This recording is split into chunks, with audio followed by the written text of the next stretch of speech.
Gracias, y como bien lo adelantaba Petru, Médicos Sin Frontera inaugura una exposición fotográfica en el Centro de Formación de la Cooperación Española aquí en Montevideo, y por eso está con nosotros David Cantero, es director general para América del Sur de Médicos Sin Fronteras, y Ana Suriñac. ¿Ahí? Así debe ser pronunciado. Ahí, está bien. En toda Cataluña. Fotoperiodista española. Gracias por venir esta mañana. Muchas gracias.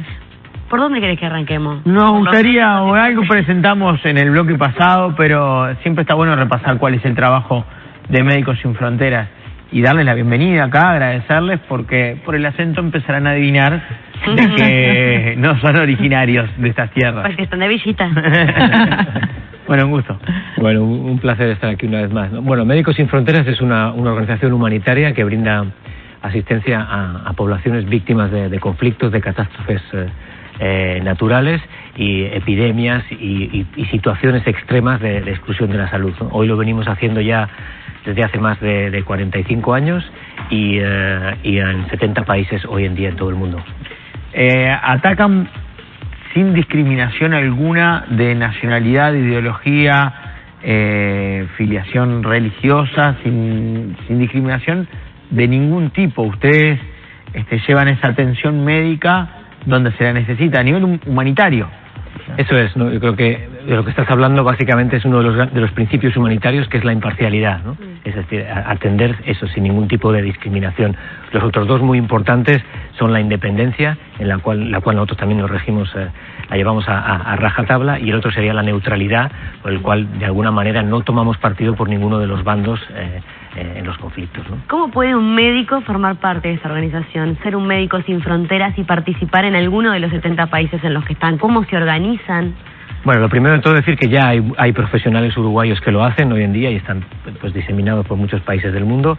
Lo segundo que también es importante es que no solamente médicos y sanitarios forman parte de esta organización, sino que también lo hacemos personas de otras profesiones, porque para que ese médico o ese enfermero o enfermera ponga esa vacuna, qué sé yo, en la República Centroafricana, por ejemplo, detrás hay un gran trabajo no solo de logística y de abastecimiento, sino también de gestión de personal, de administración, de finanzas, de comunicaciones y de todas las otras áreas. Bueno, ¿y cómo hacerlo? La mejor manera es a través de la web, ¿no? A través de nuestra web, que es MSF, que son las iniciales de Médicos Sin Fronteras.org.ui, y ahí les explica cómo trabajar y cómo el formulario que hay que llenar, cuáles son los requisitos y todas las posibilidades. Nosotros generalmente nos enteramos de las catástrofes naturales. De hecho, en estas últimas horas hemos sido testigos de algunas en Houston, Estados Unidos, también en el Caribe, en algunas islas. Pero hay otras catástrofes artificiales, humanas, que quizás no tengan tanta difusión o cobertura mediática, por lo menos no a diario. Y allí también están ustedes. ¿Cuáles son las más grandes y dolorosas? Porque justamente en la muestra, que ya entraremos en el tema, aparecen algunas de ellas. Bueno, Médicos Sin Fronteras, yo he trabajado con ellos 8 años y ahora sigo siempre tirando de ellos, ¿no? Cuando quiero llegar a estos lugares, está en todos los lugares donde se les necesita, ¿no? Donde hay emergencias y ellos llegan al lugar y en...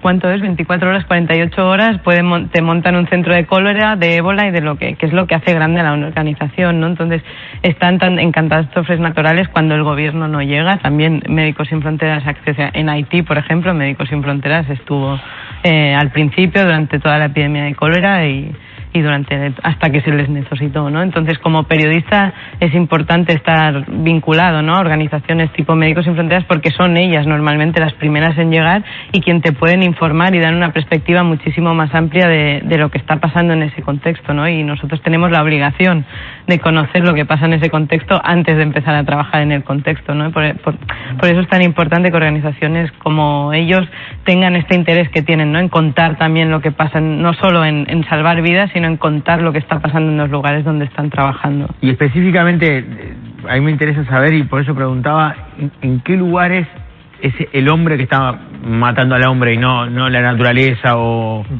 o una catástrofe natural? Pues yo creo que algunos de los contextos de los que yo creo que se habla mucho en la prensa quizás sería la crisis en Siria, ¿no? Que es algo que es bastante conocida, pero sin embargo yo creo que hay otros de los que tristemente no se habla, ¿no? Yo creo que hablaría sobre todo, citaría Yemen, quizás es uno de los grandes conflictos hoy en día sangrientos que se están cebando muchísimo con la población civil y de lo que nadie habla hoy, y de hecho es uno de los países donde Médicos Sin Fronteras creo que en este momento tiene el operativo más grande en todo el mundo, ¿no? En un país como Yemen, del que nadie habla. Quizá otro caso sería Sudán del Sur, del cual estamos hablando en la fotogalería, en la exposición que inauguramos hoy, y otro sería quizá la República Centroafricana, que, como yo siempre digo, si no fuera por el nombre, nadie sabría ubicarla en el mapa, ¿no? Donde hay un conflicto, un país que se desangra, que ha generado miles de desplazados internos sobre todo y también de refugiados, y donde Médicos Sin Fronteras lleva trabajando ya pues casi más de 20 años, ¿no? ¿Cómo se financian? Porque necesitan dinero para moverse, para los medicamentos que hay que llevar, la asistencia que hay que brindar. Claro. Bueno, más del 95% de los fondos de la organización provienen de manos privadas, ¿no? Básicamente de personas, ¿no? Eso es lo que hacemos, ese es nuestro modelo de financiación. Socios que nos financian, que contribuyen de manera regular, de manera mensual, cada uno de acuerdo a sus posibilidades, ¿no? Hoy más de 10.000 uruguayos ya lo hacen, ¿no? En estos 2 años que hemos empezado a hacer la captación aquí en Uruguay, y han reaccionado de esta manera tan rápida, ¿no? Más de 10.000 nos apoyan de manera regular, y luego muchos otros que lo hacen de manera esporádica, los cuales pues no llegamos a contar porque, bueno. Ana, contanos de la muestra fotográfica. ¿Dónde estuviste vos? ¿Qué fue lo que viste? La importancia de tu profesión, que me parece una linda definición de fotoperiodista.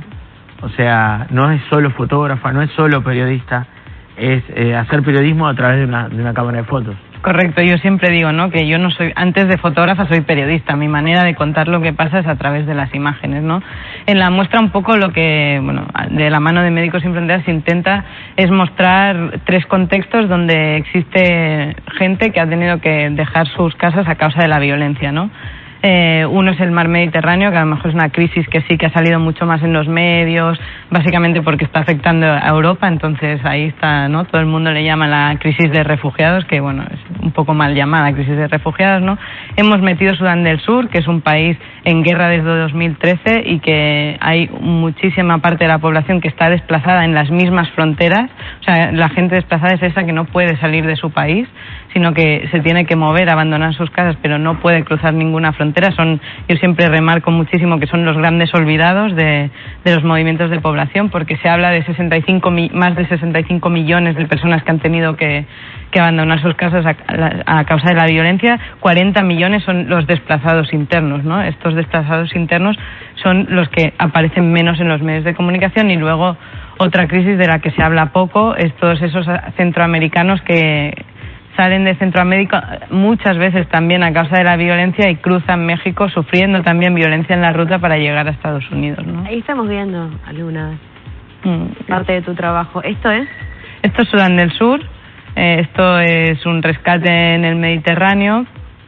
Esta imagen expresa muy bien, ¿no? La mirada de este hombre es un poco por lo que pasa, ¿no? La gente que huye a través del Mediterráneo. Esto vuelve a ser Sudán del Sur.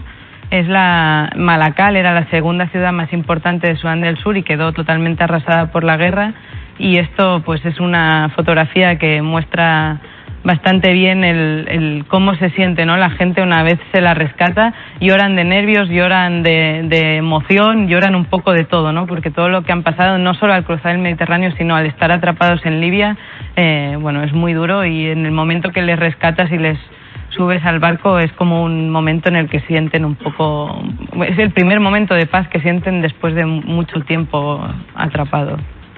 ¿Cómo se hace para trabajar retratando y mostrando esta realidad sin conmoverte como nos estás conmoviendo a nosotros o conmoviéndote? ¿Cómo conseguís? Bueno, yo me conmuevo siempre. Yo creo que es importante conmoverse cuando trabajas en estos sitios, ¿no? Porque el día que no te conmueva ver esto, entonces es que tienes un problema, yo creo.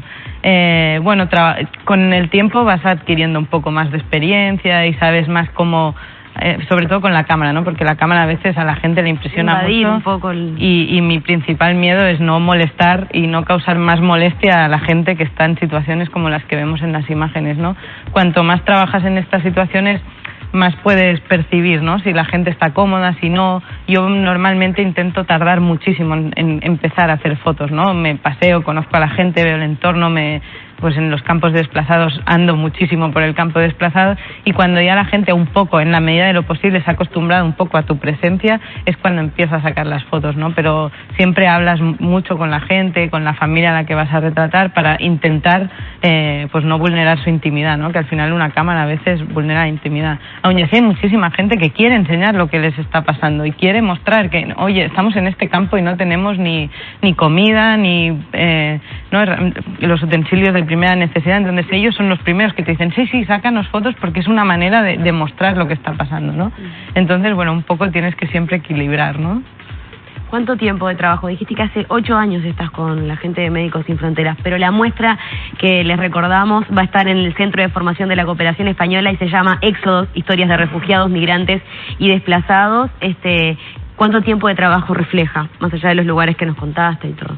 Este proyecto empezó en 2012 y acabó en 2016 más o menos. Las fotografías que hay en la muestra. Lo que pasa que yo desde el principio que trabajé con cuando empecé a trabajar con Médicos Sin Fronteras, he estado siempre cubriendo, ¿no? Movimientos de población. Por ejemplo, a David lo conocí en Marruecos, también cubriendo el drama que se vive en Marruecos, por toda la gente que quiere saltar la valla para llegar a Melilla. Entonces, mi trabajo con movimientos de población es casi desde el principio de que empecé a hacer fotos, ¿no? A los 21 años, pero concretamente la muestra son entre 4 o 5 años de trabajo, ¿no? Hemos vuelto a los contextos. En el Mediterráneo he estado 3 años seguidos, en Sudán del Sur 3 veces. Creo que es importante volver a los sitios para entender y contar un poco cuál es la evolución de lo que está pasando en estos sitios, ¿no? Que normalmente va involucionando, ¿no? Va a peor, no mejor. Eso mismo te iba a decir. Seguramente,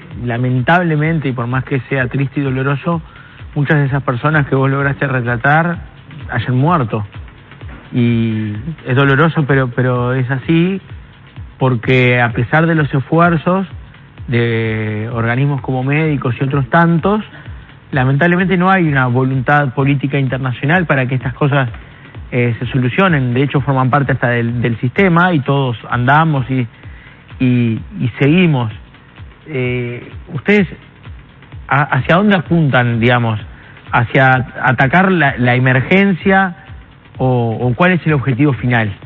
Bueno, qué buena pregunta realmente, porque Médicos Sin Fronteras es una organización humanitaria. Entonces realmente nuestro objetivo no es atacar a las causas de esos problemas, ¿no? Nuestro objetivo no es conseguir la paz en Siria, por ejemplo. Eso lo tienen que atacar los políticos y los gobernantes, ¿no? Nuestro objetivo como organización humanitaria es básicamente salvar vidas, ¿no?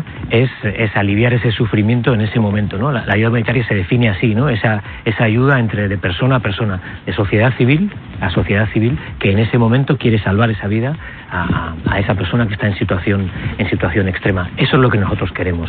Lo que pasa luego más allá es algo que realmente, evidentemente sí nos importa, pero en lo que nosotros nos excede y no podemos incidir, ¿no? Y como testigos, sin comprometerte demasiado en lo que te pueda preguntar, ¿qué es lo que perciben ustedes de estas ganas que tenemos todos de que estos conflictos se terminen? ¿Las compartimos todos o realmente no existe esa voluntad?